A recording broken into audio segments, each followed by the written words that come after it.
Good morning, everyone. Welcome to the Yesterday Show, where it's always a blast from the past. I'm your host, Professor Socrates. I'd like to thank you for joining us on this fine morning. On today's special, we're going on an adventure through the scientific revolution. Before introducing our guests, let me explain a controversial topic that has been causing some trouble: geocentric versus heliocentric theory. Everyone originally thought that all the planets revolved around the Earth. The people were taught to obey and listen to the church and their beliefs until some scientific thinkers emerged with new ideas. They started to believe that the sun was the center and that all the planets revolved around it. Speaking of heliocentrism, let's bring out our first guest, Copernicus. Please give a warm welcome to Copernicus. Hey there, Copernicus. How you doing? Hi, Professor Socrates. Good to see you. Good to see you. So, tell me more about your famous heliocentric theory. My heliocentric theory that I discovered is that all the planets revolve around the sun and not the Earth.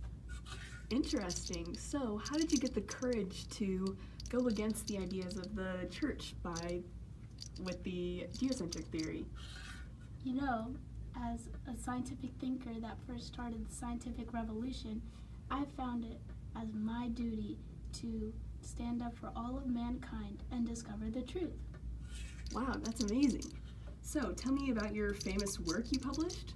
Yes, in 1543, I published The Revolution on Heavenly Spheres, where I discuss my heliocentric theory, but I also am apologetic towards the church.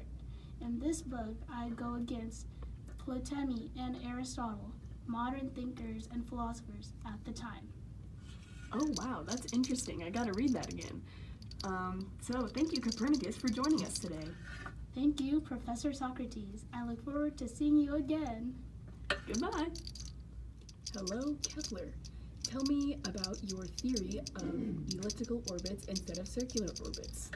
Hello, Professor Socrates. It's good to see you.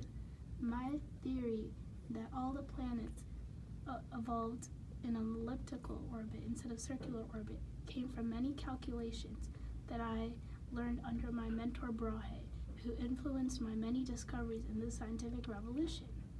Through many calculations, I figured out the 3 laws of elliptical motion that I came up with in the scientific revolution.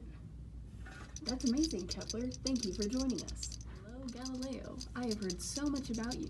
Tell me more about your experiences during the scientific revolution. Heard it was a little rough. Yes. During the scientific revolution, I was put under house arrest for going against the church. While I supported Copernicus's heliocentric theory, the Pope did not agree. During my time in house arrest, I developed the telescope, an invention that many astronomers use today. That's amazing, Galileo. See you next time. Bye. Hello, Sir Isaac Newton. So I heard that apple hit you pretty hard. It sure did, but I turned out a good one. Haha, so funny. So, tell me about your famous work. Yes, so I developed the 3 laws of motion, which helped me describe the laws of gravity. And the 3 laws I explain: gravitational pull, as well as acceleration and inertia, basic physics concepts that are used in our everyday lives. Wow, all 3. Pretty impressive. So, what's up with your Principia Mathematica? Yes, I wrote this book in 1687, where I take my love for physics and wrote the 3 laws to explain basic everyday scenarios. Amazing. See you later. Bye. Hello, Boyle. I hear you're pretty into chemistry. Tell me more about it. Yes, I developed Boyle's law, my law. It states that at a constant temperature for a fixed mass, the absolute pressure and the volume of a gas are inversely proportional. How cool!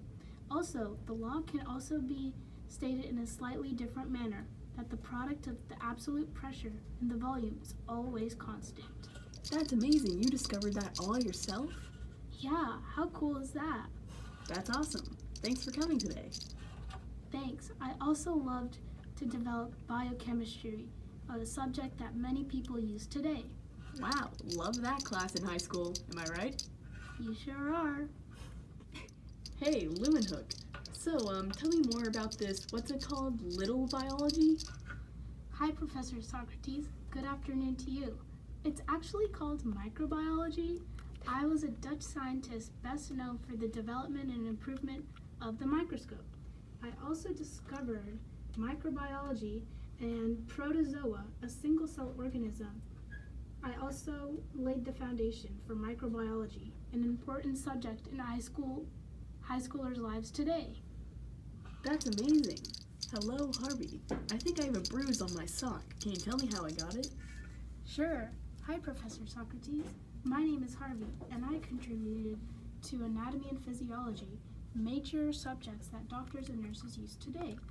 I also continued the study into the vascular system, and in 1660 announced my discovery of the circulation of blood within the body. However, it was not until 1628 that my work was published and noticed by many scientific thinkers today. That's amazing. So many contributions to the medical industry. Thanks, Professor. Hello, Miss Alias. Nice to see ya. Tell me more about human anatomy. Yes, I am considered as the father of human anatomy. I also published in 1543 De Humani Corporis Fabrica. This book was largely based on human dissection and transformed anatomy into a subject that relied on observations directly taken from human dissections. I also left anatomy research to take up medical practice. How fascinating. Awesome. I'm just glad your research wasn't based on sock dissections. Yes, me too. Hello, Cavendish. Nice to have a woman up here for a change, am I right? Hi, Professor Socrates. Good to see you. I was a poet and philosopher who lived in the 17th century. My work was very compelling to modern philosophy and science. I also argued that theology is outside the parameters of scientific inquiry. That's awesome. Tell me more about these so-called Royal Academies. Yes, I was a strong advocate for education and science for women. The Royal Academies were majority men, and I strongly advocated women to join them. Therefore, I am considered very famous. That's amazing. Great to have you here. Thanks, Professor. It's time to bring home the bacon. Everyone welcome Sir Francis Bacon. Hi, Professor. Good to see you. Hello. So I heard something about your method, and to my surprise, it doesn't involve any other breakfast foods. Haha.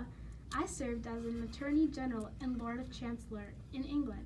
I also took up valuable work and philosophical ideas. I took up Aristotelian ideas, arguing for an empirical inductive approach known as the scientific method. This is the modern foundation for scientific inquiry. Many people use this in their science fair projects. That's amazing. Now bringing out our math whiz, Descartes. Hi, Professor. Good to see you. Good to see ya. Tell me about your findings. Yes, I'm considered the first modern philosopher. I'm also famous for having made an important connection between geometry and algebra, which allowed for solving geometrical problems by a way of algebraic equation. Gotta love those proofs. Oh yeah, love that. That's all the time we have for today, folks. Thanks for joining us on the Yesterday Show, where it's always a blast from the past.